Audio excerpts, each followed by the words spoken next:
Some mysteries are meant to remain buried under ice and time. I learned this truth in September of 1987, when I discovered what happened to the Caldwell expedition. 6 climbers who vanished on Everest's north face in 1974 without leaving a single trace. My name is Lucas Brennan, and I am the only person alive who knows where they are and why they can never be recovered. I was 32 years old that autumn, an American mountaineer working as a guide for commercial expeditions in Nepal. The work paid well enough, but it was unfulfilling, babysitting wealthy clients who treated Everest like a theme park ride rather than the deadly environment it was. I took the job that changed everything because I needed money and because the client, Dr. Raymond Foster, promised something different. "I'm not interested in the summit," Foster told me during our first meeting in Kathmandu. He was 63, a retired archaeology professor from Oxford with the kind of weathered face that suggested a lifetime of field work. "I'm interested in the Caldwell expedition.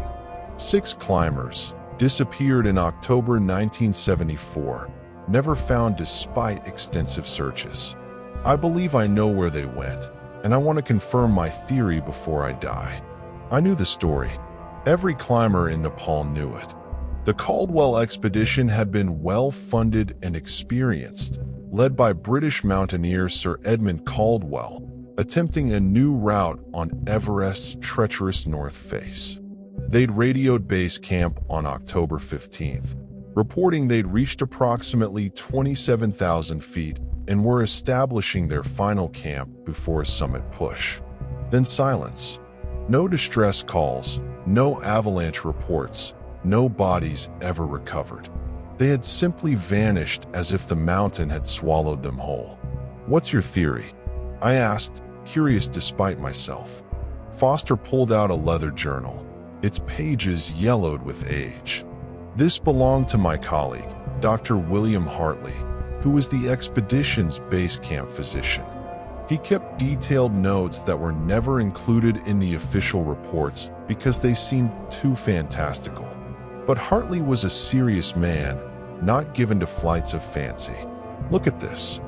The journal entry was dated October 12, 1974, 3 days before the expedition's last communication. Hartley described strange tracks found near Camp 3, footprints that were impossibly large, clearly bipedal, and showing evidence of intelligent placement rather than random animal movement. He noted that the Sherpa staff had become agitated, speaking in hushed tones about guardians and boundaries that should not be crossed. The final entry, dated October 16th, 1 day after the expedition's disappearance, was brief but chilling. Search teams found no trace. But the Sherpa guide on Dawa claims he saw them being led away by tall figures covered in white fur, moving willingly as if under some compulsion. He refuses to elaborate, says only that they chose to go where we cannot follow. I do not know what to believe. You think the Yeti took them? I tried to keep the skepticism out of my voice. I think something took them, Foster replied calmly, or led them somewhere. I've spent 13 years researching this, Lucas. I've found patterns, other disappearances, other expeditions reporting similar anomalies just before people vanished. Not all on Everest, but always on 8,000ers, always above 25,000 feet. Whatever these creatures are, they operate in the death zone where humans cannot survive long enough to investigate thoroughly. He offered me triple my normal rate, plus expenses, to guide him to the areas mentioned in Hartley's journal. Not to the summit, just to specific locations on the north face where the expedition had last been seen. "A month of work at most," he said, "and then we could both go home with either confirmation or closure." I should have refused. Every instinct told me this was madness, chasing legends and ghost stories into one of the most dangerous environments on Earth. But Foster's certainty was compelling, and the journal entries had an authenticity that was hard to dismiss. Plus, I needed the money. We left Kathmandu on September 8th with a small team. Myself, Foster, two Sherpa guides named Dawa and Pemba, and a young photographer named Jenny Hartwell, Dr. Hartley's granddaughter, who had inherited her grandfather's obsession with the mystery. The journey to Everest's north face took 2 weeks, traveling through Tibet with permits that had cost Foster a small fortune. The political situation was tense. China's control over the region was absolute, and questions about our purpose were frequent. Foster claimed we were conducting high-altitude physiology research, which was technically true even if it wasn't the complete truth. Base camp was established at 17,000 feet in late September. The weather was stable, the mountain visible in all its terrible beauty, and the Sherpa team was nervous. Dawa pulled me aside the second night. "Mr. Lucas, this is a bad idea. The place Dr. Foster wants to go, it is Baul, sacred hidden valley. The old ones say guardians live there, beings that are not quite human but not quite animal. They protect the sacred places. We should not disturb them. Are you refusing to guide us?" I asked carefully. Losing the Sherpa support would end the expedition before it began. "No, we agreed to the job. We will honor that agreement. But I am warning you. If we see signs, if the mountain tells us to turn back, we must listen. Promise me you will listen." I promised, though I didn't really believe there would be signs to interpret. If you're intrigued by this mystery buried in the Himalayas, don't forget to like this video and subscribe to our channel for more incredible true stories from the world's most remote places. We spent 2 weeks acclimatizing and establishing higher camps, moving slowly up the north face toward the areas marked in Hartley's journal. The climbing was technically challenging but manageable, the weather holding better than we had any right to expect for late September. At Camp 2, 23,000 feet, we found the first anomaly. Jenny was photographing the surrounding terrain when her camera picked up something her eyes had missed: patterns in the snow, geometric arrangements of rocks that looked too deliberate to be natural. When we examined them up close, they resembled the symbols I had seen in anthropology texts, mandalas or protective circles, marking territory or boundaries. "My grandfather described these," Jenny said, her breath coming in short gasps at the altitude. "He called them threshold markers, boundaries between human space and something else. He believed the expedition crossed one of these markers, and that's when everything changed." Foster documented everything meticulously, taking measurements, photographing from multiple angles, recording GPS coordinates. But Dawa and Pemba were increasingly uneasy, speaking in rapid Sherpa that I couldn't follow, their body language radiating tension. That night at Camp 2, I woke to sounds outside the tent. Not wind. The air was eerily still, but movement. Deliberate, measured footsteps crunching through snow. I unzipped the tent slowly, peering out into moonlight that turned the landscape into a study in silver and shadow. Something was out there. Tall, easily 8 feet, covered in pale fur that seemed to absorb and reflect light simultaneously.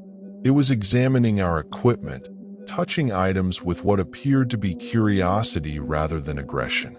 I watched, frozen, as it picked up an ice axe, studied it briefly, then carefully replaced it exactly where it had been. Then it turned and looked directly at me. The eyes were wrong, too intelligent, too aware, reflecting moonlight with an amber glow that was distinctly not human. We stared at each other for perhaps 10 seconds, though it felt like hours. Then the creature made a sound, low and rumbling, that carried across the still air. And from further up the mountain, another sound answered. The creature turned and walked away with a grace that seemed impossible for something so large, disappearing into shadows as if it had never been there. I should have woken the others. I should have sounded an alarm. But something held me silent, an intuition that noise or panic would be a mistake, that the encounter had been an evaluation, and that passing it required stillness rather than reaction. In the morning, I told Foster what I'd seen. He was jubilant, vindicated, already planning how to search for more evidence. But Dowell was grim. "It came to look at us," he said quietly, "to decide if we are threat or curiosity. It let you see it, which means we are being evaluated. The next days will be critical. We must show respect, move carefully, avoid anything that could be interpreted as aggression or greed." We continued upward, reaching Camp 3 at 25,000 feet on October 2nd. Here, the altitude began to take its toll. Headaches, nausea, the constant exhaustion of trying to function where oxygen was insufficient. Foster struggled more than the rest of us, his age making the thin air particularly brutal. But he refused to descend, driven by obsession that overrode physical limitations. It was at Camp 3 that we found the first artifact. Pemba discovered it while clearing snow for a tent platform. A camera, ancient by 1987 standards, half buried in ice. The brand was visible, Kodak Instamatic, popular in the early 1970s. The back was still sealed, film potentially inside, though what condition it would be in after 13 years at altitude was anyone's guess. Jenny handled it with reverent care. This could be from the Caldwell expedition. They were known to carry multiple cameras for documentation. Foster's hands trembled as he examined it. "If the film is intact, if it shows anything..." He trailed off, overcome by the possibility.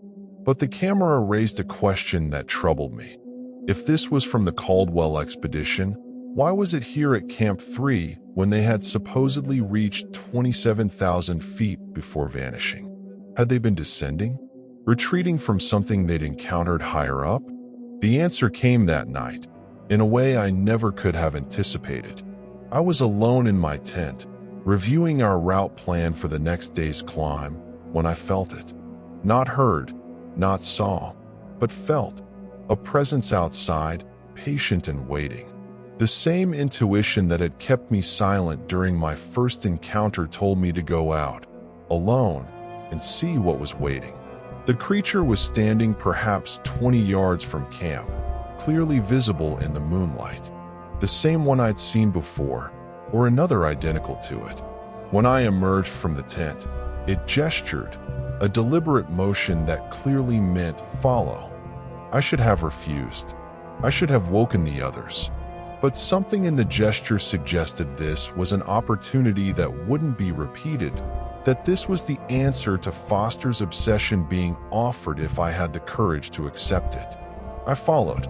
We climbed through the night, the creature moving with impossible sure-footedness across terrain that would have killed me if I'd attempted it alone. It adjusted its pace for my limitations, occasionally pausing to allow me to catch my breath, leading me higher and higher until we reached an area I'd never seen on any map, a sheltered valley at approximately 28,000 feet, protected by rock formations that hid it from aerial observation. And in that valley, I found them, the Caldwell expedition, all 6 climbers, preserved by the cold and altitude, arranged in a circle around what appeared to be a carved stone altar. Their expressions were peaceful, almost serene, their bodies showing no signs of trauma or struggle. They looked like they had simply sat down, closed their eyes, and died. But the positioning was too deliberate to be accidental death. Someone had arranged them this way, positioned them with care and respect. And around the circle, carved into the ice and rock, were symbols similar to those we'd found lower on the mountain. Protective markers, boundaries, or perhaps something else entirely. The creature that had led me here gestured at the bodies, then at the symbols, then made a series of sounds that seemed to carry meaning even though I couldn't understand the language. It was trying to communicate something crucial, to explain what had happened here. I felt it then, not telepathy exactly, but a transmission of meaning that bypassed language. Images flooded my consciousness. The Caldwell expedition pushing higher, crossing boundaries marked by symbols they didn't understand or chose to ignore, entering sacred space where humans were forbidden. The creatures, there were more of them, a small community, trying to turn them back through psychological pressure, through fear, through warnings the climbers interpreted as altitude sickness or hallucinations. And finally, when the climbers would not turn back, when their ambition overrode every warning, a choice. Death by exposure and exhaustion as they pushed toward a summit they would never reach, or a different kind of death, peaceful, painless, a cessation that honored their courage even as it prevented them from violating the deepest sanctuaries. The creatures had offered them mercy, and the climbers, understanding at last what they'd stumbled into, had accepted it. They had chosen to die here, in this hidden valley, rather than force a confrontation that might have destroyed something precious and ancient. The creature gestured at the bodies again, then at me, and the meaning was clear. This is what happened. This is why they cannot be recovered. This must remain secret. Tell the world they died climbing, but do not reveal this place. Do not bring others here. Do not let their deaths become a destination for the curious. The truth Lucas has discovered changes everything we thought we knew about the missing expedition. If this story is gripping you, hit that like button and subscribe. There's so much more to come. I stood in that hidden valley for hours, studying the scene, trying to understand the full implications of what I was witnessing. The creature remained nearby, watching me with those intelligent eyes, waiting to see what I would do with the knowledge it had shared. Eventually, I approached the bodies, moving carefully, reverently. They were frozen solid, preserved perfectly by the altitude and cold. Sir Edmund Caldwell himself was easily recognizable from photographs. Distinguished face, weathered by years of climbing, expression peaceful in death. His hand rested on a notebook, leather-bound and frozen into the ice. I knew I shouldn't disturb anything, but something compelled me to carefully free that notebook. Inside were entries dated from the expedition's start through October 15th, 1974, the day they disappeared. The final entries were written in a shaking hand, the writing deteriorating as exhaustion and altitude took their toll. October 15th, 1974. We have encountered something beyond explanation. Beings that watch us from the heights, that communicate through means we cannot fully comprehend. They have made clear we are not welcome in the place we seek. The team has voted. Rather than force a confrontation, rather than violate what is clearly sacred ground, we accept their offer. A peaceful end in this beautiful place, rather than the slow death of descent or the violence of forcing passage. We go willingly into whatever comes next. May those who find us understand, we were not murdered, but honored. This is not defeat, but acceptance of boundaries larger than our ambition. The entry ended there, the final words of a man who understood he was about to die, but chose that death over the alternative. It was simultaneously heartbreaking and profound, a testament to courage that had nothing to do with reaching summits and everything to do with knowing when to stop. I carefully returned the notebook to Caldwell's hand, positioning it exactly as I'd found it. The creature watched this process, and I felt its approval, its recognition that I understood the gravity of what I'd been shown. Then it gestured again, leading me to another part of the valley.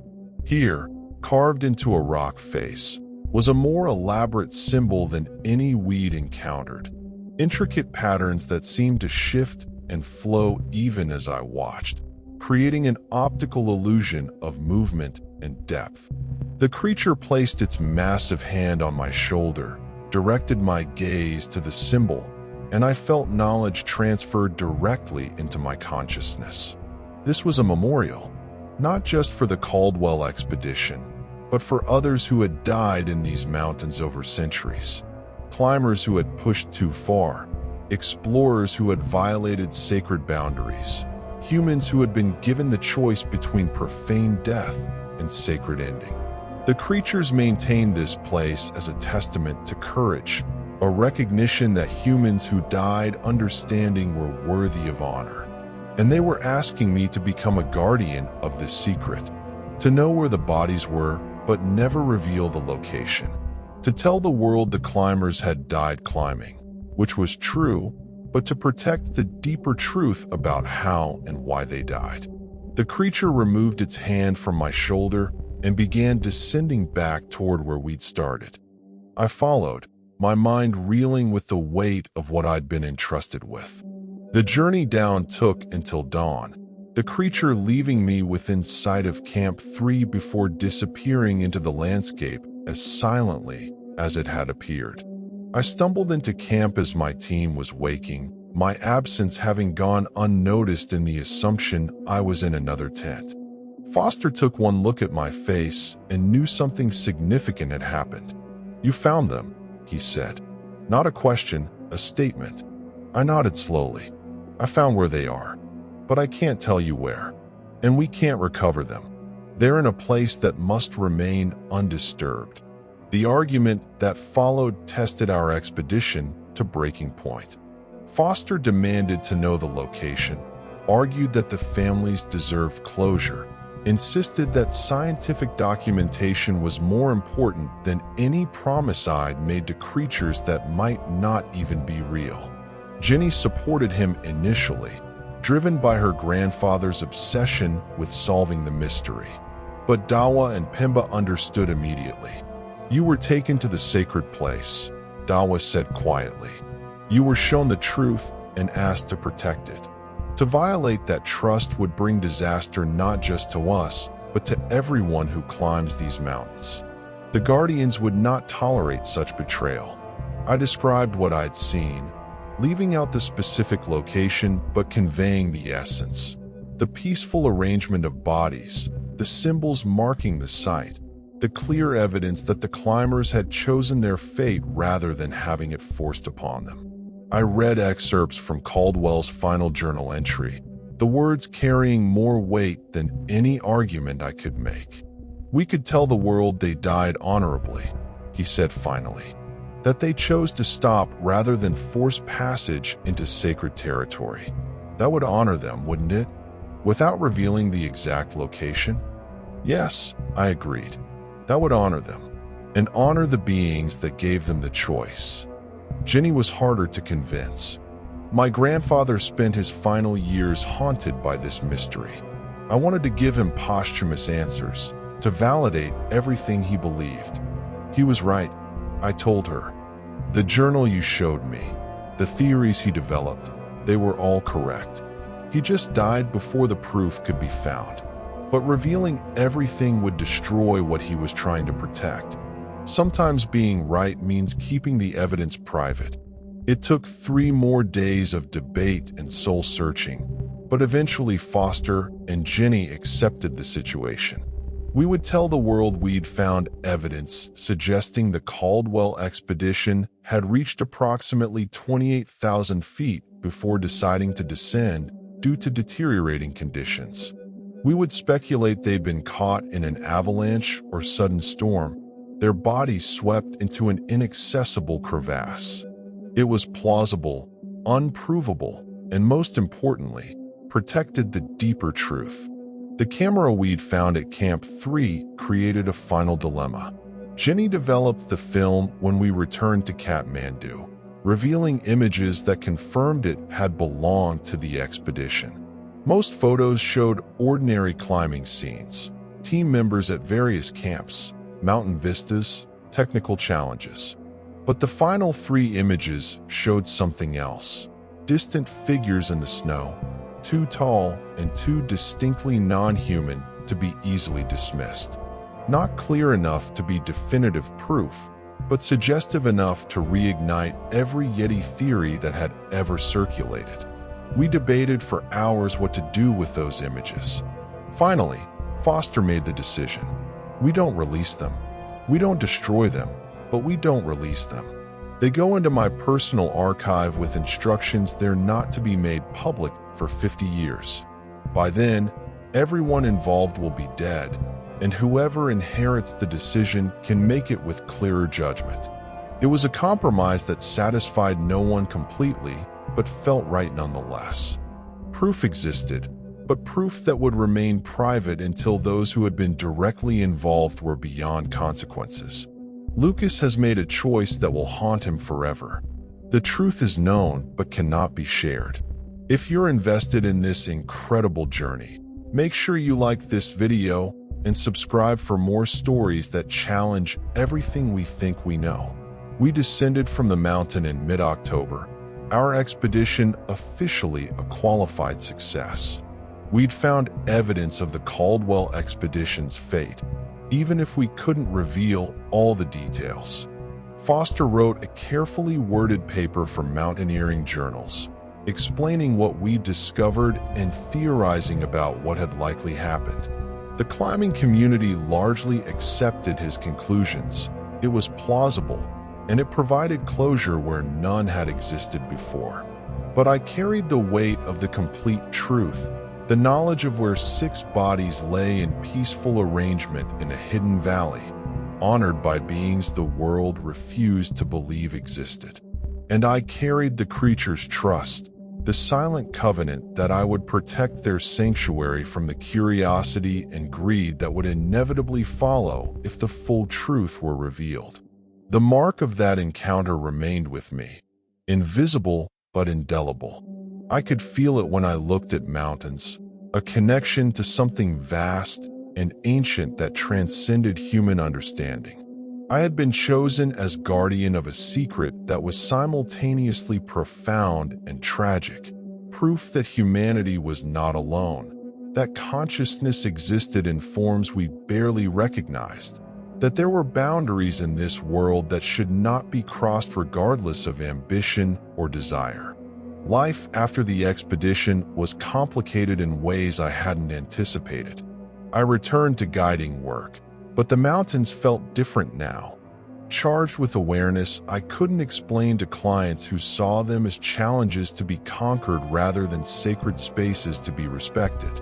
Every expedition I led, I found myself looking for signs of the creatures, interpreting unusual tracks or sounds through the lens of what I now knew existed.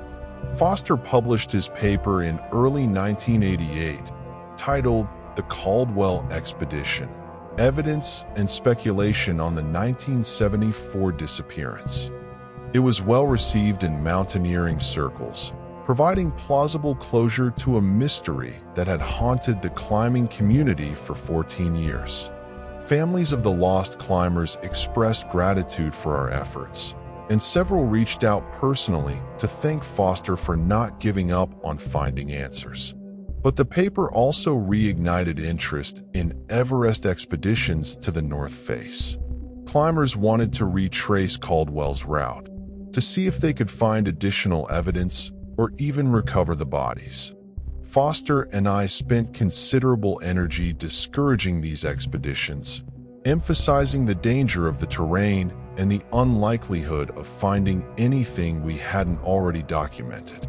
In May 1988, I received a letter from Jenny Hartwell. She had been wrestling with her conscience since our return, struggling with the decision to keep the final photographs hidden. "My grandfather deserves vindication," she wrote. "Those images, even unclear as they are, would prove he wasn't delusional or suffering from altitude sickness when he made those journal entries. I'm considering releasing them to select researchers who might approach the subject seriously." I called her immediately. "Jenny, you can't. We made a promise, not just to each other, but to something larger. Those photographs would trigger expeditions, searches, people trying to prove or disprove what the images suggest. And they wouldn't stop at the areas we explored. They'd push higher, deeper, into places that must remain undisturbed. So we just let my grandfather's work die with him? Let people continue thinking he was a credulous old man. We honor his work by protecting what he was trying to protect, I argued. The conversation ended without resolution, Ginny unwilling to commit, but also not immediately releasing the images. It was an uneasy truce that left me anxious about what she might eventually decide. That anxiety proved justified in September 1988 when a British tabloid published a story titled "Lost Everest Expedition: Yeti Connection?" The article was sensationalist garbage, but it included a photograph, grainy, clearly copied from a copy, but unmistakably one of the 3 images Jenny had developed from the camera we'd found. The caption claimed it showed mysterious figures near where the Caldwell expedition had last been seen. I called Jenny immediately. "What did you do?" "I didn't give them that photograph," she insisted, her voice tight with stress. "Someone must have accessed my grandfather's archives. There were copies of his journals, his research, everything stored at the university where he taught. I thought they were secure. But security meant nothing against determined tabloid journalists willing to pay for access. The photograph's publication triggered exactly what I'd feared: renewed interest in Yeti expeditions, climbers planning routes specifically to search for the creatures, documentary filmmakers seeking permits to investigate the mystery. Most troublingly, it attracted attention from organizations with resources far beyond typical climbing expeditions. In November 1988, I was contacted by representatives of a biotech company called Genesis Research, offering substantial payment for my services as a guide to areas of cryptozoological interest in the Himalaya. I refused immediately, but their persistence was alarming. They had thoroughly researched my background, knew about my connection to Foster's expedition, had somehow obtained information about our route and findings that should have been private. When I continued refusing, their approach shifted from offers to thinly veiled threats. Implications that my guide license could be challenged, that my reputation in the climbing community could be damaged by revelations about fabricated evidence. I contacted Foster, who reported similar pressure. Genesis Research had approached him with offers to fund follow-up expeditions, to provide equipment and personnel for comprehensive scientific investigation of anomalous primate species. When he refused, they'd attempted to discredit his published paper, suggesting his conclusions were based on insufficient evidence and possible fraud. "They want what we found," Foster said during a phone call in December. "Not just evidence of the creatures, but access to the locations, the artifacts, everything. And they're not going to stop with polite requests. We needed allies." Through Dawa's connections, I arranged a meeting with representatives of the Sherpa community, explaining the situation and asking for help protecting the sacred sites. The response was immediate and reassuring. The Sherpa had been protecting these areas for generations and had their own methods for discouraging unwanted intrusions. "The boundaries will be reinforced," Dawa told me. "Not with fences or guards, but with understanding. Climbers who approach sacred areas will experience what your Dr. Caldwell experienced, a choice. Turn back or accept consequences they cannot imagine." But Genesis Research was not deterred by traditional barriers. In March 1989, they launched an expedition to Everest's north face without proper permits, using connections with Chinese officials to bypass normal approval processes. The team included not just climbers, but specialists in wildlife tracking, thermal imaging technicians, and what appeared to be private security personnel. I learned about the expedition from Pemba, who had been hired by a legitimate team and observed the Genesis Research operation from a distance. "They are not like normal climbers," he told me via radio. "They move with military discipline, use equipment I do not recognize, and they ignore all warnings from local people. They are searching for something specific, and they will not stop until they find it or are forced to leave. The creatures responded in ways I heard about only through scattered reports and whispered conversations. Equipment malfunctions that defied technical explanation. Team members experiencing psychological distress severe enough to require evacuation. Route markers disappearing or being rearranged to create dangerous confusion. The mountain itself seemed to be fighting back against the intrusion. But Genesis Research adapted. They brought in specialists to counter what they called environmental psychological effects. Personnel trained to operate in hostile conditions where normal perceptions couldn't be trusted. They pushed higher up the mountain than their nominal climbing objectives required, clearly searching for the hidden valley I'd been shown. In late April 1989, I made a decision that would define the rest of my life. I couldn't sit in Kathmandu reading reports while Genesis Research systematically violated the trust the creatures had placed in me. I organized my own expedition, small, fast, designed not to reach the summit but to interfere with Genesis Research's operations and protect what needed protecting. My team consisted of myself, Dawa, Pemba, and 2 other Sherpa climbers who understood what we were protecting and why. We carried minimal equipment, moved quickly, and used knowledge of the mountain that Genesis Research's expensive technology couldn't match. We established ourselves at Camp 2 on Everest's north face, observing Genesis Research from concealment. Their operation was larger than I'd imagined. 20 personnel, sophisticated equipment, coordination that suggested military rather than scientific objectives. They had established camps up to 26,000 feet and were conducting systematic sweeps of the areas between camps, using thermal imaging and other detection methods to search for anomalies. They will find the sacred places eventually, Dawa said as we watched through binoculars.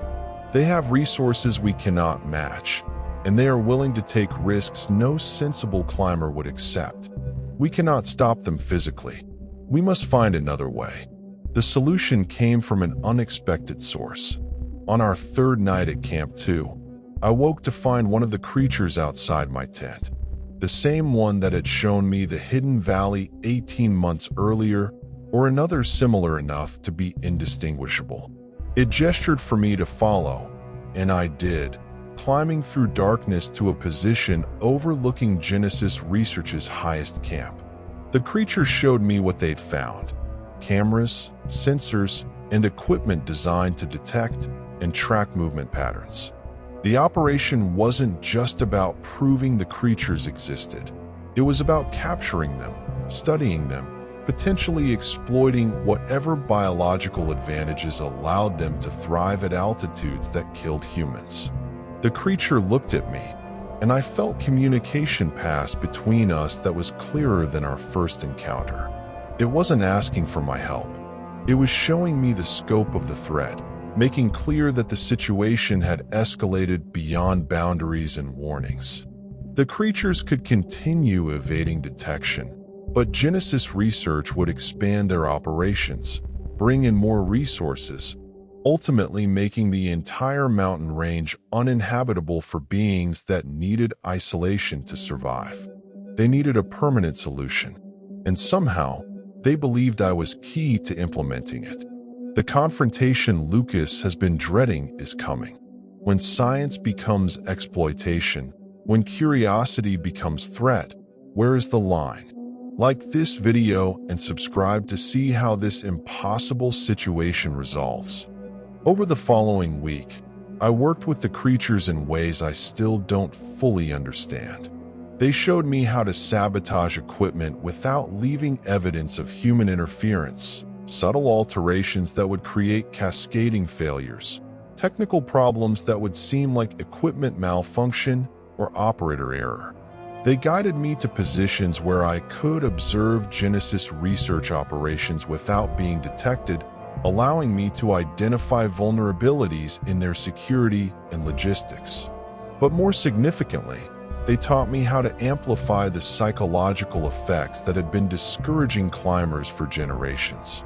Through techniques that involved meditation, focused intention, and something else I can't adequately describe, I learned to project feelings of unease, danger, wrongness that would affect Genesis research personnel on a subconscious level. It wasn't mind control. It was more like tuning into frequencies that humans normally ignore, using them to create dissonance that manifested as anxiety, confusion, or fear. The effects were subtle but cumulative. Genesis research team members started making mistakes, misreading instruments, doubting their own perceptions. Medical evacuations increased as people reported symptoms that had no physical cause: vertigo, paranoia, dissociation. The expedition doctor couldn't explain the pattern and recommended abandoning the operation until the source of the psychological distress could be identified. But the operation leader, a former military officer named Garrett Stone, refused to retreat. He recognized they were being actively opposed by something beyond simple environmental hazards, and his response was to escalate rather than withdraw. He brought in additional personnel, implemented security protocols, and began investigating possible sabotage. The situation reached crisis point on May 15th. Genesis research had pushed a team to 28,000 feet, dangerously close to the hidden valley. I was watching from concealment when I saw Stone himself leading the group, determined to find whatever they'd been searching for. He had maps, coordinates derived from analysis of Foster's published paper, and speculation about Caldwell's final route. He was going to find the hidden valley, and once he did, the bodies arranged in their sacred circle would become evidence, specimens, proof that would justify escalating the entire operation into something far worse than it already was. I had to stop him. The creatures had shown me where Genesis research would be climbing, had given me knowledge of the terrain that allowed me to position myself ahead of their advance. But stopping a determined team of experienced climbers with military training would require more than just warnings or psychological pressure. It would require confrontation. I intercepted Stone's team at 27,500 feet, in a narrow passage between ice formations that was the only practical approach to the hidden valley. There were 5 of them, all experienced high-altitude climbers, all equipped with oxygen and modern gear that gave them significant advantages over my lighter setup. "Lucas Brennan," Stone said when he recognized me, his voice muffled by his oxygen mask. "Dr. Foster's guide. What are you doing here?" "Stopping you from making a terrible mistake," I replied, positioning myself to block the passage. "You need to turn back. This area is off limits." Stone laughed, the sound harsh and distorted by altitude. "Off limits according to whom?" "The Nepalese government issued permits. We have authorization to be here. You have authorization to climb Everest. You don't have authorization to violate sacred sites or capture beings that have every right to be left alone. So you do know where they are." Stone's eyes gleamed with vindication behind his goggles. "The creatures, the hidden locations. Foster's expedition found more than you reported." "I knew it. You're protecting them." "Yes," I said simply. "I am. And you need to decide right now. Turn back, or deal with consequences you're not prepared for." Stone gestured to his team, and they began moving forward, clearly intending to push past me through force if necessary. I stood my ground, knowing I couldn't physically stop 5 determined men, but hoping I wouldn't have to. The creatures intervened before the situation turned violent. They emerged from concealment among the ice formations, not 1 or 2, but 6, the largest group I'd ever seen together. They formed a line behind me, silent and imposing, making clear that I was not alone and that forcing passage would require confronting them directly. Stone's team froze, their training warring with base human instinct to flee from beings that radiated controlled power. Stone himself stared, documenting everything with a helmet-mounted camera, his scientific curiosity warring with survival instinct. "Incredible," he breathed. "They're real. They're actually real." One of the creatures, the one I'd come to recognize as my primary contact, stepped forward. It made a sound, low and resonant, that seemed to vibrate through the thin air. And somehow, impossibly, I understood the meaning. Choose. Leave now, with your lives and your wonder, or force us to defend and face consequences no technology can prevent. Stone heard it too, I realized. Not the words, but the meaning transmitted through the same frequency the creatures had taught me to access. His face went pale behind his oxygen mask. "We could tranquilize them," one of his team members suggested. "We have the equipment." "No," Stone interrupted, his voice suddenly decisive. "No, this isn't what I signed up for. This isn't about discovery anymore. It's about violation." He looked at me, his expression showing conflict I hadn't expected. "Are they intelligent? Truly intelligent, not just sophisticated animals?" "Yes," I said. "They have culture, history, sacred sites they've protected for longer than human civilization has existed. And they're asking you to respect their choice to remain separate from us." Stone was silent for a long moment, staring at the creatures, his camera recording everything. Then he made his decision. "We're descending. Document everything on the way down, but we're leaving this area. I'll report that the region is too dangerous to access, that avalanche risk and route instability make it unsuitable for our objectives." "Your employers won't accept that," I pointed out. "Then I'll resign." I became a mountaineer because I loved exploration, discovery, understanding the unknown.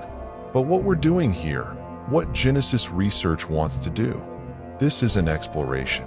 It's exploitation. He turned to his team. "Anyone who wants to stay with Genesis Research is welcome to try continuing without me. But I'm done." His team, looking at the creatures and the impassable determination in their stance, chose to descend with Stone. They moved carefully past me, giving the creatures wide berth, and began the long retreat down the mountain. The creatures watched them go, maintaining their formation until Stone's team was well out of sight. Then, one by one, they disappeared back into the landscape, leaving only my primary contact standing with me in the thin air of the death zone. It placed a massive hand on my shoulder, and I felt communication flow between us more clearly than ever before. Gratitude, recognition that I'd honored the trust placed in me, and something else, a gift, knowledge transferred directly into my consciousness about how to protect these places long-term, how to work with other guardians across the Himalaya, how to become part of a network dedicated to preserving what must remain preserved. When it removed its hand, I understood my role had changed. I was no longer just someone who knew the creatures existed. I was a guardian, accepted into a tradition that stretched back centuries, part of a silent agreement between species to share this world with respect rather than domination. Stone kept his word. He resigned from Genesis Research and published a paper in mountaineering journals describing the North Face route as unsuitable for scientific research due to extreme avalanche danger and unstable conditions. His credibility as an experienced climber gave the assessment weight, and Genesis Research ultimately abandoned their Everest operation, shifting focus to other mountains where local resistance was less organized. But the threat didn't end there. Stone's helmet camera footage existed, showing 6 creatures in clear detail at high altitude. He'd encrypted it, stored it securely, and told no one except me about its existence. Insurance, he called it during a meeting in Kathmandu 6 months after the confrontation. If Genesis Research or anyone else tries to restart operations, if they threaten you or others who are protecting these beings, the footage gets released to every media outlet simultaneously. The ensuing chaos will make it impossible for organized exploitation. It was a nuclear option, protection through mutually assured exposure. Not ideal, but effective at deterring organizations that preferred to operate in secrecy. I spent the following years building the Guardian network Stone's encounter had made possible. Working with Sherpa communities, with indigenous peoples across the Himalaya, with select researchers and climbers who understood the need for protection over discovery, we created an informal but effective system for monitoring threats and discouraging intrusions into sacred areas. The creatures helped, though their assistance was always subtle, impossible to prove. Expeditions that pushed into protected areas experienced technical difficulties, psychological pressure, route conditions that encouraged retreat. Most climbers never realized they were being actively discouraged, attributing their decisions to personal judgment or environmental factors. Foster died in 1991, taking some secrets to his grave, but leaving careful instructions about which information could be released and when. Jenny Hartwell eventually became an ally, using her grandfather's archives to support conservation efforts rather than fuel sensation. The 3 controversial photographs remain sealed, their 50-year embargo still in effect. Lucas has become something he never imagined, a guardian between worlds, protecting secrets that could change everything. If this journey has moved you, show your support by hitting like and subscribe. The final chapter awaits. I continued guiding expeditions, but selectively, turning away clients whose motivations suggested they would not respect the mountain's deeper mysteries. I became known as difficult, overly cautious, too respectful of local superstitions. My business suffered, but my conscience remained clear. In 1998, on the 24th anniversary of the Caldwell expedition's disappearance, I made a pilgrimage to the Hidden Valley. The journey was harder than my first visit. I was 43 now, and altitude affected me more significantly than in my younger years. But the creatures allowed my passage, recognizing me as guardian rather than intruder. The bodies remained as I'd first seen them, perfectly preserved, still arranged in their peaceful circle. But something had changed. New symbols had been carved around the site, more elaborate than before, creating what I understood to be a memorial not just for the Caldwell expedition, but for all humans who had died in these mountains with understanding rather than violation. My primary contact was there, older now, its movements slower, but its eyes still sharp with intelligence. It showed me recent additions to the memorial, climbers who had died in subsequent years, whose bodies had been found by the creatures and brought to this place of honor. Not all who died in the mountains were brought here. Only those who had demonstrated respect, who had understood boundaries, who had chosen retreat when wisdom demanded it. It was a sacred place, growing more powerful with each addition, becoming something that transcended simple burial ground to become a testament to the possibility of understanding between species, of respect that superseded ambition. The creature offered me a gift, a small carved stone, similar to those that marked the memorial circle but sized for human hands. Symbols were carved into its surface, too complex for me to fully interpret, but I understood their essence: recognition, trust, a covenant that would outlast both our lives. I carry that stone still, 27 years later. It sits on my desk as I write this, a reminder of choices made and promises kept, of the weight and privilege of being entrusted with knowledge most people will never believe exists. I am 69 years old now, writing this in 2024. My climbing days are behind me, my body worn by decades at altitude, but the guardianship continues. The network I helped establish has grown beyond my individual contribution, incorporating new guardians as older ones age out or pass away.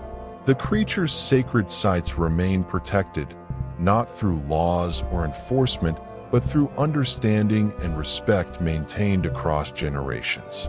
The Caldwell expedition remains officially lost, their bodies unrecovered, their final location a mystery to everyone except the few guardians who have been shown the truth. Occasionally, researchers propose new search expeditions, using modern technology to scan areas that were inaccessible in 1974. We discourage these efforts through channels both conventional and subtle, ensuring that Caldwell and his team rest undisturbed in their chosen place. Stone's footage remains encrypted, its existence known to only a handful of people. It has never been necessary to release it. The threat of exposure has been sufficient to deter organizations that might otherwise have mounted aggressive operations. But it exists as insurance, a reminder that proof is available if protection through secrecy ever fails. The creatures themselves are changing, adapting to a world that offers fewer refuges each year. Climate change is altering their habitats, melting glaciers and changing weather patterns that have been stable for millennia. Some have relocated to even more remote areas, places where human access is nearly impossible. Others have chosen to remain in traditional territories, accepting increased exposure rather than abandoning ancestral grounds. I see them occasionally, usually from a distance, moving through the high places with the same grace I first witnessed in 1987. They know I am there, watching over the boundaries we established together, maintaining the covenant that has defined my adult life. Sometimes one will acknowledge my presence, a pause, a gesture, recognition across the distance that separates our species but does not prevent mutual respect. The stone they gave me has become more than a memento. It warms sometimes, like the marks described by other guardians, creating a sensation that I've learned to interpret as communication. Through it, I remain connected to the network of beings and humans dedicated to preserving what must remain preserved, protecting what deserves protection, honoring the choice that Caldwell and his team made half a century ago. Foster was right about so much.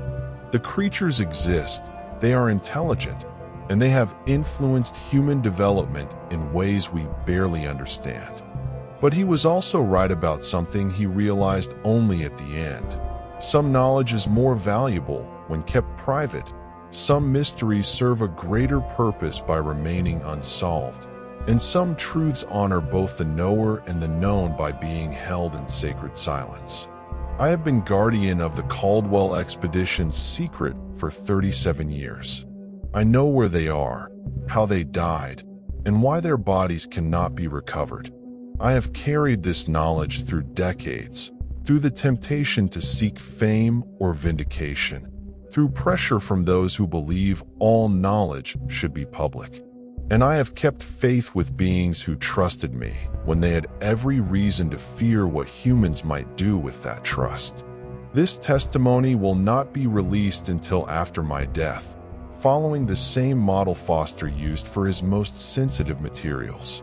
By the time you read this, I will be gone, and the decision about what to do with this information will fall to whoever inherits my guardianship.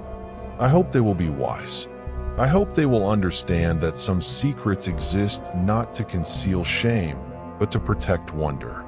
The Caldwell expedition died knowing what they had found, accepting their fate rather than forcing violation of sacred boundaries. They died as heroes, though not in the way the world understands heroism.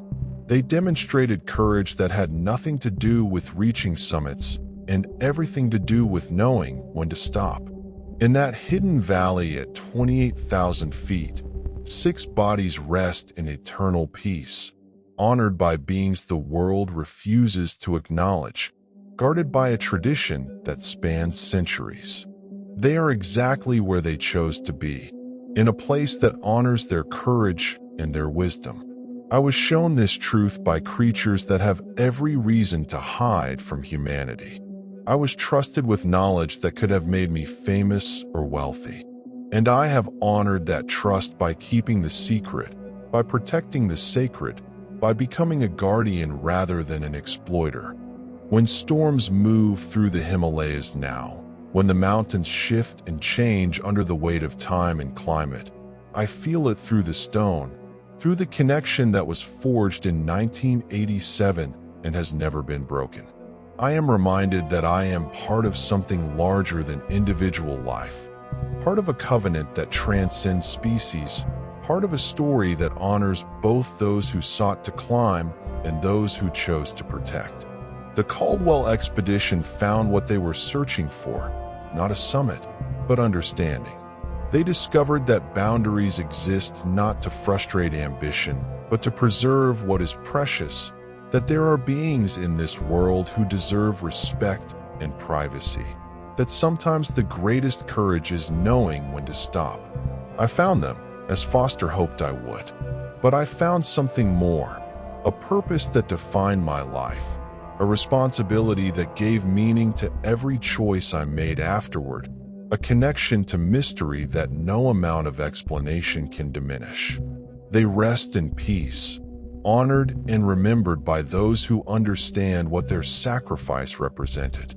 And I rest knowing that when I die, other guardians will continue the work, maintaining the boundaries, protecting the sacred, ensuring that some mysteries remain exactly where they should be, in the high places, where the air is thin and the truth is clear to those who have the wisdom to receive it. Lucas Brennan's journey ends here, but the truth he protected lives on in the highest reaches of the Himalayas, in the guardians who continue his work, and in the covenant between species that transcends individual lifetimes. The Caldwell expedition found peace in understanding that boundaries exist for reasons larger than ambition. 6 bodies rest in a hidden valley, honored by beings most will never believe in, guarded by secrets that serve a greater purpose than fame or discovery. Thank you for witnessing this testimony. Some truths are not meant to be proven, but to be honored, not to be exposed, but to be protected, not to be conquered, but to be respected. The mountains keep their secrets still, and perhaps that is exactly as it should be. Share this story if you believe some mysteries deserve protection. And remember, the greatest discoveries are not always the ones we reveal, but the ones we choose to honor through silence.